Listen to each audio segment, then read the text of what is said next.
Politicians are out in force as the campaign trail heats up for the 6th congressional elections in Maryland. John Delaney believes he has what it takes to combat unemployment and is even optimistic that he can change the ethics of politicians to better the nation.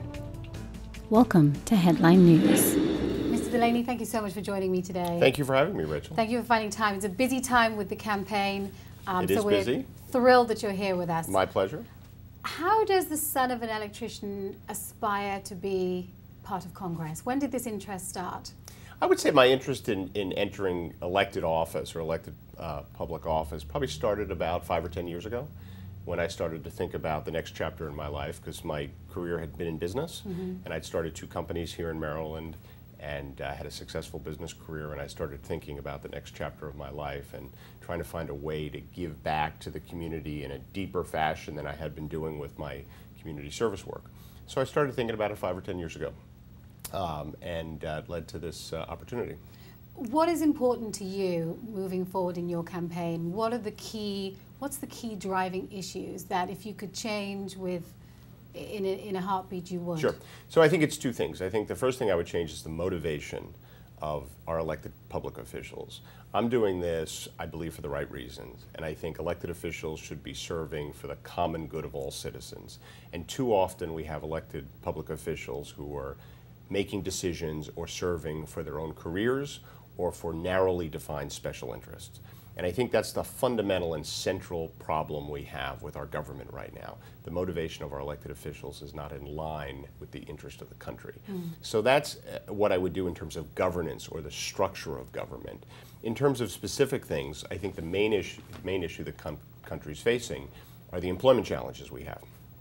And it's not only reflected in the very high unemployment numbers we see, which are tragic, but if you look underneath those numbers and if you look at what's happened to the standard of living of the average American over about 20 years, it's continued to go down.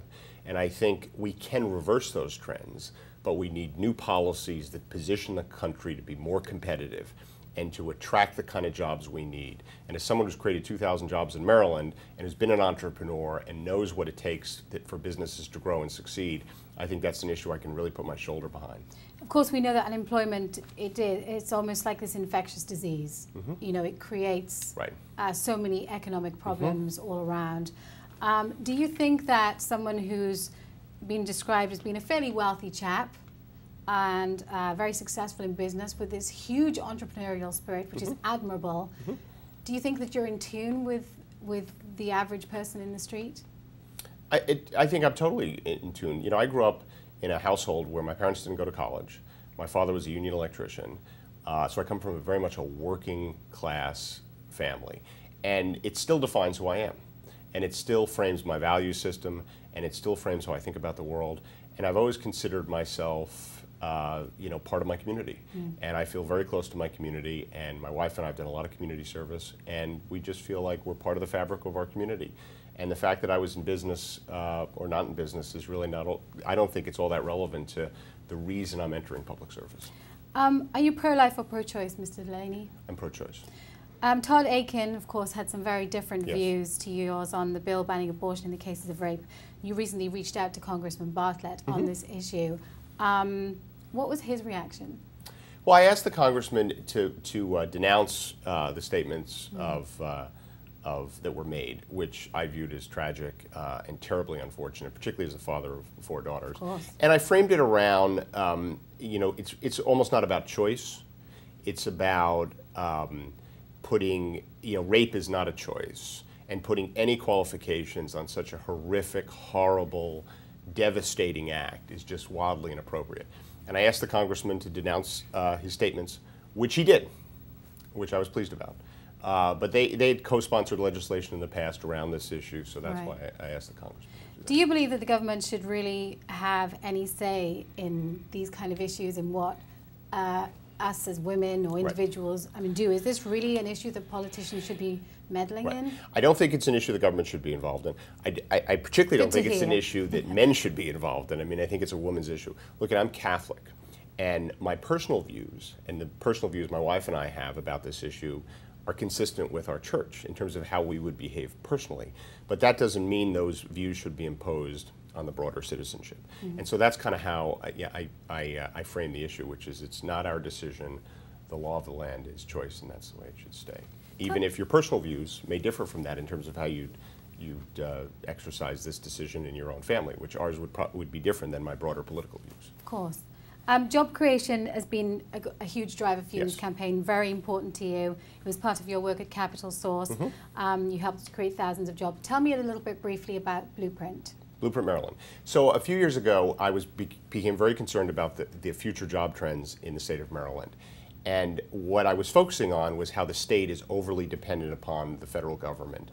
And if you look at the statistics nationally, Maryland ranks third in terms of its dependency on federal spending, after the District of Columbia and Alaska. Yet we rank anywhere from 35th to 40th in terms of private sector job creation. So if you think about the future, where federal spending as a percentage of our economy is projected to go down by everyone, even the president's budget currently projects federal spending as a percentage of our economy to go down, Maryland is inherently vulnerable. And our elected public officials in this state have not been focused on that issue. And they have not been focused on what we need to do to make the state more competitive and to attract and retain more private sector jobs. And it was really the work on Blueprint that led me the decision to really enter elected office formally. Where do you think you did well with your opponents in April? Perhaps the bigger challenge awaits ahead. Where do you think Bartlett has failed? What would you do better? Is perhaps a better question. Yeah, look at, I admire the congressman's commitment to public service, and he's been a dedicated and committed public servant for a long period of time. Right? Exactly. I think that I can be a more engaged representative. So I think as a member of Congress, you have two responsibilities. The first is to represent your constituents to the best of your ability. And I think to do that, you have to do three things. You really have to combine federal resources, state resources, and community resources to tackle the problems and the issues that are important to your local constituents. And I think I'm in a very good position to do that because I've got a track record of working with people and getting things done. And I commit to the people of the district that I will, framing it that way, meaning taking federal, state, and community resources, bringing them together to solve problems, I think I'll be very effective at that job. In part 2 of Headline News with John Delaney, he tells us how he will try to change the ethics of politicians.